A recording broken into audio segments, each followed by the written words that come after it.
All right. I first went to Shanghai just on a flight transfer back in 2011. I went to PVG Airport, Pudong Airport. My first impression of China, or of Shanghai, was that it had a lot of like foggy air. Even in the airport, you go outside, you can see the air is just fog, otherwise known as pollution. Yep, Beijing and Shanghai are the big old buildings. It looks very rural, right? So I went to Dalian. I spent my time there. This was back in 2011. Years later, I decided I'm going to go back to China because the cons of Japan outweighed the pros at the time. I'll get more into that later. So I wanted to go to China. And so I was looking online for a job. I found a job. It was not a good job. I'll get into that later. But I go to China. I go straight to Shanghai. Now, I did not want to go to Shanghai. I never liked the idea of living in big metropolitan cities. I don't like first tier cities. I'm more of a country person. I like the countryside, quietness. But I wanted the money. I was saving up for something. So I went to Shanghai. My first impression when I got out of the airport, when I really started getting away from the airport and started going to the city areas, was this looks a lot like New York City. I know the stereotype many people have and the image they have in their head of China is old China, it's traditional China, it's kung fu movies type China, it's people walking around with those things on their neck carrying the water buckets. It's nothing like that. China today is very technological in parts of it. It's still developing. When you go to the countryside, you can see it's still developing. But places like Shanghai, they are so technologically advanced. They're on the level approaching Tokyo. They're beyond New York City, I think, in terms of their technological advances. They're very advanced in Shanghai. And so when I went to Shanghai, I noticed all the cool lighting because it was at night. So the lights would turn purple and blue and it would change colors like the Empire State Building does, right? But it had advertisements where the lights would just shoot up and it would make this image of just lights, kind of like Tokyo does. Yeah, kind of like Tokyo does. It was very cool with their lighting and stuff, and I noticed that they were using a lot of QR codes, which even when I was in New York in America, I didn't see that stuff until I went to China, and everybody was using their smartphones with QR codes. You look around and everybody's on their smartphone. Like, it's nothing like the China that many of you imagine. They're very advanced there. And so I get to my apartment, and I notice that all of the buildings are so close together. Um, Even in places like Queens, you have some space. You can still kind of like see the sky. In Shanghai, everything is very compact and close together because there's just so many people there. And unlike America, in places like Shanghai and Shenzhen and Beijing, everybody wants to go there. Everybody in the country wants to go there. And China is a country of 1.4 billion people. So you have a big majority of this 1.4 billion people trying to get to these cities. They are so populated. I think Shanghai is like 50 billion people, something like that. It's just so populated that they have to make buildings, apartment buildings that are high rise. And they go straight up. And there's a lot of high rise apartment buildings. My high rise apartment building was on the sixth floor, right in Yangpu. Um, the station was the metro station. Sorry, I don't remember what the metro station was, but it was on line 10 for some of you who might know where that is. Right, 2 stations away from Jiangwan Stadium. For those of you who know what I'm talking about, yep, that's where I live. 2 stations away from Jiangwan Stadium, line 10. Okay? And so my first impression of my apartment building was that it looked very new. And that's the thing with apartment buildings in China, especially Shanghai. Many of them are new because they're constantly building these high rise apartments. Many are new. And a lot of them are not full of people. They have a lot of ghost towns and ghost apartments. I'll tell you about that in another video. So I'm in this apartment, and when I walked through the door, I thought it was so small. But I knew it was small because I saw the pictures online. But the thing with China is they use very tricky photography. You can't really trust Chinese photography because they're very good at painting a picture that isn't real. Especially the girls, they can edit up their face. They're very good with Photoshop stuff on their phones, those kind of apps. So they look very pretty, and then you meet them, and then they're very chubby or not what you thought they were. And that's how it is with apartments too. They can give you this picture of this beautiful apartment, and it might look like a steal, and then you go there and it's like a dump. Well, mine was like a dump when I went there. It was very tiny. Also, I need to say this. When I arrived there, I had people pick me up at the airport. I had a Chinese driver who didn't know anything I was saying, and then I had this girl kind of translated, and she spoke English for me. And go back even more. The way I got this job is that in China, they have agencies on the computer who will contact you when you apply to jobs. For example, there are jobs like China Cities. That's where I found my job. And these people will post ads in English of we were looking for an English teacher, we're looking for a tutor, right? You apply to this. It's a free membership, by the way. You apply to it, and you will be contacted by agents. And they will help you find a job. They will negotiate the price, they will negotiate the salary, your hours, what days you work. They will contact the boss for you. You can talk to the boss. They contact everybody. They help you out where you'll live, and you don't have to pay them. Many of them. Some of them you have to give them a piece of your first month's salary, but most of them are free. And I thought that was very good. I thought that was very helpful. Without the agent, it would have been a lot harder. So that's a great thing about China is they have free agents. It's like a free real estate agent, right? That's good. Somebody that'll help you work. And I have yet to find one that was fake or that was criminal, who stole from me or anything like that. I've never encountered one of them. And I've had over 12 agents by now. Okay? So, yeah. So I go to this Shanghai apartment, and I'm there for a few days. My boss contacts me. Here's the thing in China. They don't really value free time. Overtime is expected, kind of like Japan. Not as bad as Japan, but it's still pretty bad. They'll ask you to work, at a moment's notice.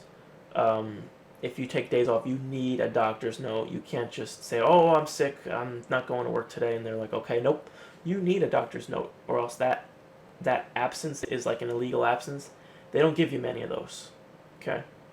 When I was in Shanghai, I was teaching children, and when you teach children, as many of you know, you get sick a lot in the beginning. You start to build up an immunity, and then you don't get sick anymore. But in the beginning, you get sick a lot. I got sick. I felt very sick and very horrible, but I didn't take off because I wasn't going to go to a doctor's office. I don't know how to do that. I can't speak Chinese. It would be more trouble to go through this than to just come to work sick. So that's what I did. Another thing that needs to be said is that the way I did it was not the way you should do it. The way I did it was I just came to China. Before I came, I asked them, "Can you supply me with a work visa?" They said they will, but right now there's no time. We want to hire you like that. We will get the process started. Once you come here, you will get your work visa from us. That wasn't true. What happened with me is that they never gave me the work visa. I got there. They took their sweet time. It was like 2 months later they finally got the process started. And then they told me that I couldn't work there because I did not have 2 years. You need 2 years work experience after you get your 4-year degree. So let me try to make that more simple. In order to get a work visa in China, you have to get a 4-year degree. Then you must work for 2 years. And then you can get your legal Chinese visa. So I graduated 2014. And at that time, it was 2015. I did not have 2 years working experience. So I could not get my work visa. I ended up getting a student visa instead. But I had to pay that out of pocket, like $1,000. It was not good. So it would have just been better to have gotten the work visa first. But I also would not have been accepted because I didn't have 2 years work experience. So you guys, make sure you write that down. If you're studying this video and looking into going abroad to China, you need 2 years work experience after you get your 4-year degree in order to work legally in China. Unless you get a student visa. If you get a student visa, you can work in China. No problem. But you got to pay that extra money. You can't work on a tourist visa. You can, however, tutor on a tourist visa, but you can't do it like with a company. You could do like, you could put up an ad and say, does anybody need a tutor? And you will get replies, especially if you're white. Sorry, that's how it is. They want people who look like foreigners. They want white, blue-eyed. You don't need blue eyes, but I'm saying this is the image of a foreigner that they want. They want a white foreigner. Blonde hair is a plus. Blue eyes is a plus. Being white is a plus. Being Asian, you're not going to find a job easily. Even if you're a linguistics professor, even if you have a doctorate in English, you look Chinese, they're not going to want you. They're going to want a white guy first. That's how it is in China. They're superficial in that way. It's not a bad thing. It's not a good thing. That's just how it is. And so you will find a job easily enough. I did. The problem, though, is that in China, many people, especially in Shanghai, many people are unsure what they want. Money is hard to come by in Shanghai. Everything's very expensive. Living is much more expensive in Shanghai than in New York, in any part of America, because cars in Shanghai, they cost like 2 to 3 times more in US dollars than here. So what I'm saying is, if you buy a car for $5,000 here, it will probably be $15,000 over there. If you buy a car for $20,000 here, it'll probably be $60,000 over there. That's how it is. It's very expensive for cars there.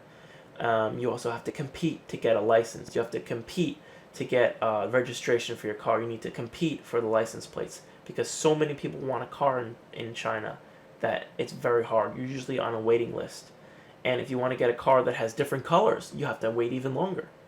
So a lot of people use just e-bikes because e-bikes are just motorized, not motorized, they're battery-powered, like Vespas, battery-powered scooters is what you would imagine in your head of what an e-bike looks like. Okay? So, my boss in Shanghai was not a good boss. She was not truthful with me. This happens a lot. A lot of bosses in Shanghai especially are very misleading. They can trick you, just like with any first-tier city. You know, Tokyo does this too. New York City does this too. A lot of first-tier cities of the world have a lot of tricksters, and they trick you and they take advantage of you because they know they can, and it's easy, and they get more out of it if they trick you. So be careful of that. I'm not saying China does this more. They do it just like any other country. You just gotta be careful, right? So when you fill out a contract, you have to be very careful. What I used to do is I used to take a photo of the contract, just in case they try to trick you or change something later. Get that picture signed. Get the picture taken. Excuse me. All right, and so you have the job now. Make sure you get the student visa. Make sure you register when you arrive in China. You need to register at a local police station or you can be fined. You won't be thrown in jail, but you can be fined. You don't want that fine. Go register at the police station. It doesn't take long. Okay? What happened to me is I ended up getting fired because there was a situation out of my control. My boss had some kind of problem with my agent. I was hired by my boss, but I was hired by my agent first. So my agent hired me, the boss hired the agent who hired me. The boss and my agent had a problem. I ended up having to leave because my agent was no longer affiliated with her. Yeah. So that can happen too. Be careful. Protect yourself. What happened that was very bad about this though is that I had to move out of my apartment because my apartment was paid for by my employer. So when I got fired, I had to find a new apartment or I was out. And it's very hard to find an apartment when you don't speak the language, when you're a tourist, and if you don't have the money. So what I ended up having to do is I had to borrow money from my girlfriend.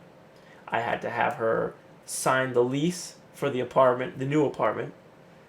And I had to pretty much harass her constantly. Oh, come with me, let's look for a new apartment, let's look for apartments. Let's go apartment hunting. Can you ask them this? Can you ask them that? Can you ask them to send me pictures? You really need somebody who's Chinese who can do this stuff for you, because to do it by yourself, it can be done, but it's a lot harder and it's super stressful, and they can take advantage of you if you don't know what you're signing. So just try to get a Chinese person. Try to get a Chinese friend before you go or when you're there. I'm not saying to use them. No, no, no. Don't use them. Make a friend. Find somebody who cares about you, who will help you.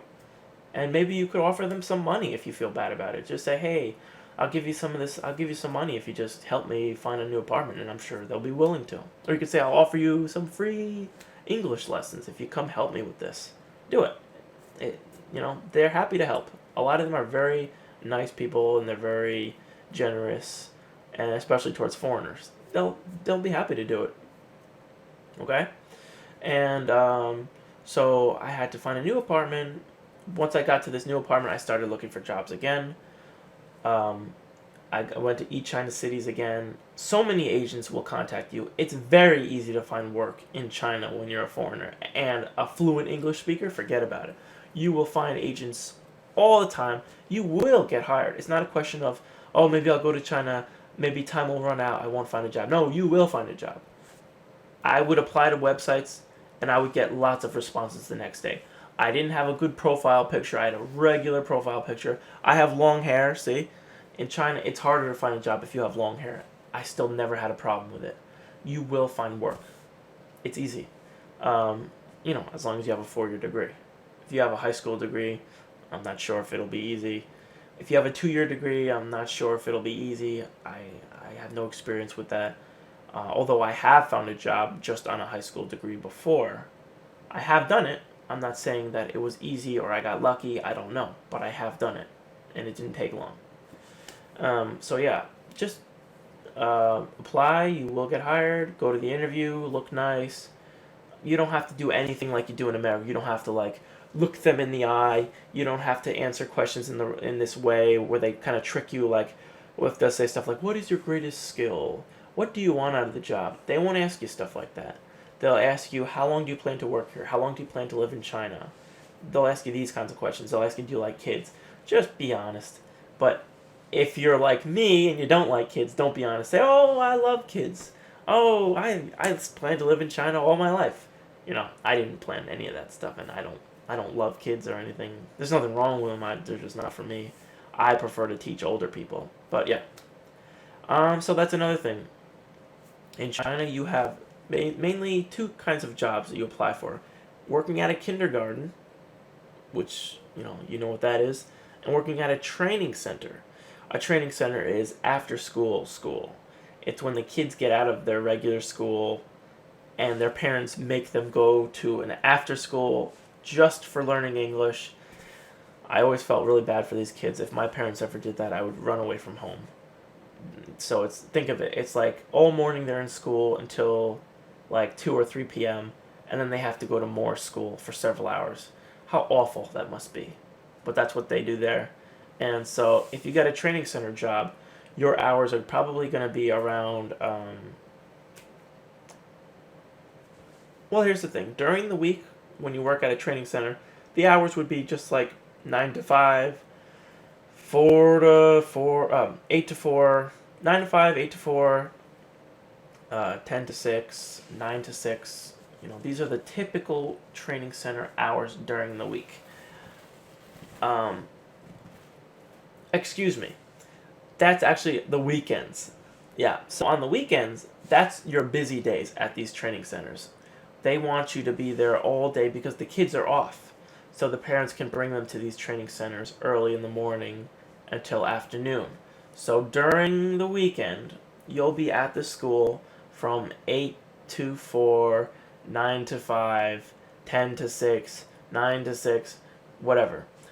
Some training centers, like the ones that I went to, they'll switch up your hours. So if you're working full time, you might work 6 hours during the week, but during the weekends you could work up to 11. So what I ended up doing was, when I worked at a training center, I had to get there at 8, and I wouldn't get out until 7. Or I would go there at 9, and I wouldn't get out until 8. Or maybe I'll get there at 9, I wouldn't get out till 10. I'll get there at 8, I wouldn't get out till 11. It depends, but they really hammer you on the weekends. be expected to work 22 hours on the weekends. Yeah. And on the weekends, that's when you do these demo classes. I'll touch all this in greater detail. But just for now, a demo class is when you're trying to bring in the students. So you do this class, it's usually for free, and you try to bring in students to the school so you have more students, more money, sometimes. Sometimes they'll give you like a bonus if you get a student to sign up, right? So the weekends are your huge busy days. Don't expect to have any social life on the weekends. Don't expect to be able to go out to a bar later. You will be exhausted. And that's what's unfortunate about working in training center jobs. You're not going to have a social life. During the week, it might be very easy. During the week, you might work only 3 hours a day. You might work 2 hours a day. You might work 4. You might not work at all. The problem with that is that a lot of your Chinese friends, a lot of your foreigner friends, they're off on the weekend. They work during the week, so you might be alone all the time, and so that sucks. But training centers do pay very well, and yeah, and sometimes you can teach adults, which is good. Sometimes, usually not, but sometimes. Um, the older the kids are, the older the students are, the easier it is, I find. When you teach younger kids, you have to be very simple with your English because they don't know what you're saying. To them, you're just like wah wah wah wah wah. They don't know what you're saying. Like Charlie Brown, although Charlie Brown understood his teacher, they're not going to understand you unless you say simple things like hi, hello, what's your name, how old are you. They might understand that. Most of them do not understand anything. So you have to be a teacher, but you have to be fun, so that even if they don't know what you're saying, they look interested in you because you look interested in them. You look like you're a fun person, so you have to be very that kind of stuff. For me, I hated that. I was embarrassed by it. Every time I did a demo, I died a little bit inside. I'll talk about that in another video. So that's a training center job. The next kind of job is kindergartens. Kindergarten's self-explanatory. You're there from morning time to maybe 2 to 4 p.m. So you get there at 9 or 8, and you're there until 2 or 4 p.m. It's different with each school. Some of these kindergartens, you have an hour like in the middle where it's just a free hour. You're not paid for it. I hate those. Not all of them are like that. Some of them will pay you for your free hour. With kindergartens, usually you arrive there, you have to do some kind of auditorium thing where you sing, some kind of thing. You have to do morning exercises with the students, which is not too bad because we could all use some exercise. So you do a morning exercise with the students, then you sit them down, then you have like 2 hours of school maybe, then there's nap time, right? So for you, that's a free time because they're just sleeping, so you can play with your phone, play on the computer, make a video, and then when they wake up, it's lunchtime, which is more free time for you. And then they have like playtime outside, or maybe after lunch they go back to class, do a little bit more, and then they have the playtime. So when it comes to which has more work, definitely training center. Kindergartens are very easy. It's just very long. Kindergartens pay very well. They might pay better than training centers, some of them. This is all for full-time work, by the way. Full-time work, you have a fixed salary in China. They'll offer you what you will make per month, and that's what you make per month. But with part-time jobs, they'll offer you a certain number per hour. For example, 250 per hour. The average for a part-time job per hour is 200 renminbi to 300 renminbi. In that area, I would say it's more common 200. 200 is probably the most common. 200 per hour. The more experience you have, the more you can ask for, but 200 is probably the average starting point. If it's less than 200, don't take that job. Go for 200 an hour or more. Now, 200 per hour, if you multiply that by 40 hours a week, that is almost 20,000. Let's see, in my head, 200, I'm not very good at math. 200 times 40, Okay, so it's a lot more than you would make for working full time. Because, for example, if you work full time, you make maybe 17,000 a month. Me, I didn't make that. I made 12,000 a month. If you really divide your hours by 12,000, you're going to see that you're making very little money each hour. But if you work part time and you're making a certain amount, like say 200, you will realize that you're making a lot of money. 200 an hour is almost 30 US dollars an hour. So that's really good, especially for somebody who doesn't have much teaching experience or a college education. We'll get, like I said, you can get hired. Everybody has a different way of doing things. I'm not gonna condone anything illegal. Okay, so you can get really good pay. $30 an hour is good pay, especially starting out. A lot of people, when they get out of college, they don't make $30 an hour. So $30 an hour playing with little kids is pretty good for some people. For me, not worth it. I hate teaching English. I'll talk about that in another video, okay? But $30 an hour, very good. Sometimes you don't get full-time hours with part-time. That's the big downside. Maybe you'll get 10 hours a week. Maybe you'll get 22 hours a week. It's good pay. It's better. I would rather get a lot of money for a few hours than many, many hours. Not a lot of money per hour. I would much rather get more money per hour because my time is important to me. I think all of our time is important. Time is money, right? We should get a lot of free time. Otherwise, we should get a lot of money for our time. We should not be having a lot of work. Okay? That's how I feel. We should get paid well for the time that we work. We are going to the country. We're teaching children. We're teaching the next generation of China.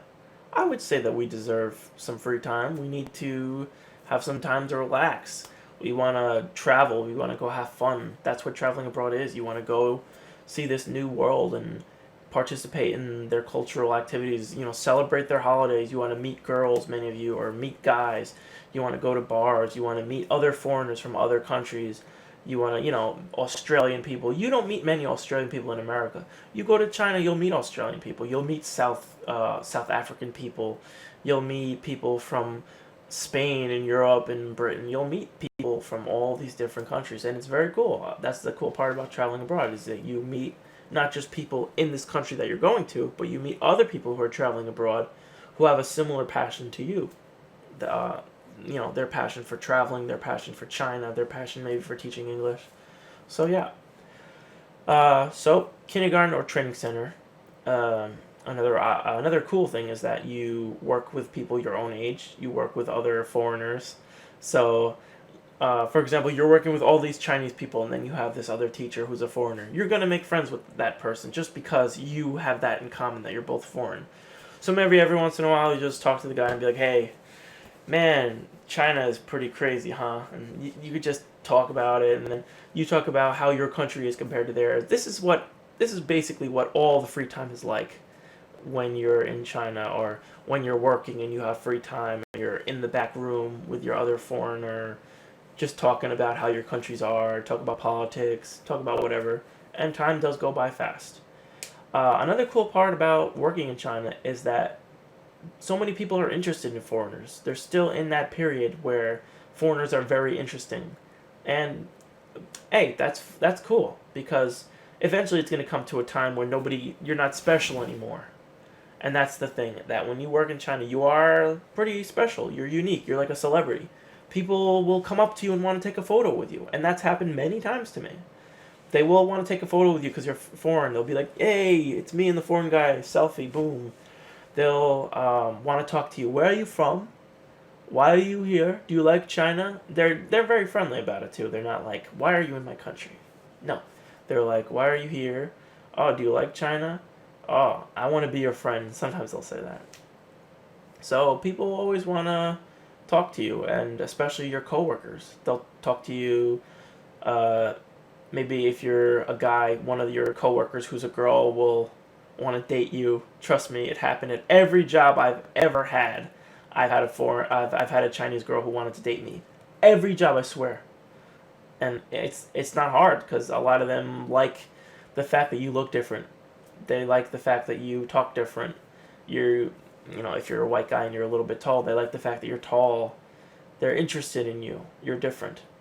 Um, a lot of them like that. It's kind of like, how in movies you have that French jerk or that European guy with the accent who's really good with girls, and they're like, oh, he's so dreamy. I like his accent.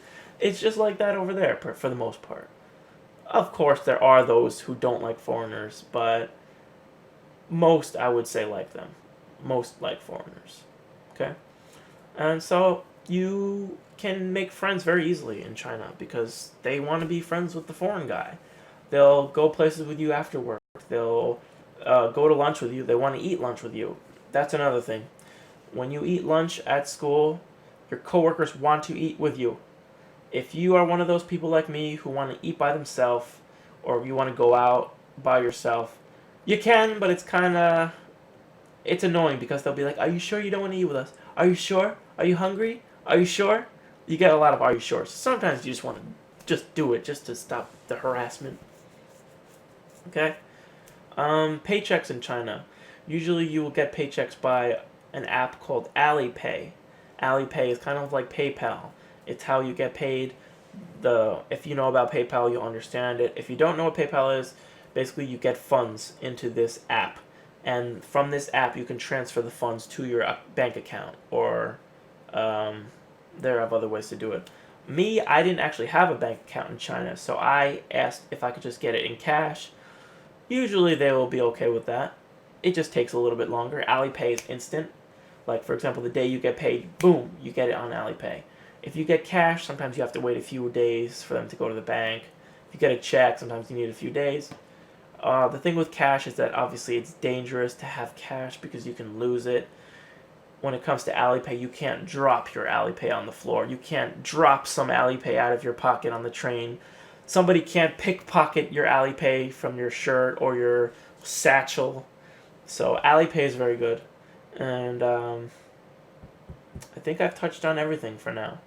Um, Next video, I'll talk about whether or not you will want to work in Shanghai and who should and who shouldn't. Okay, so that's all for today. See ya.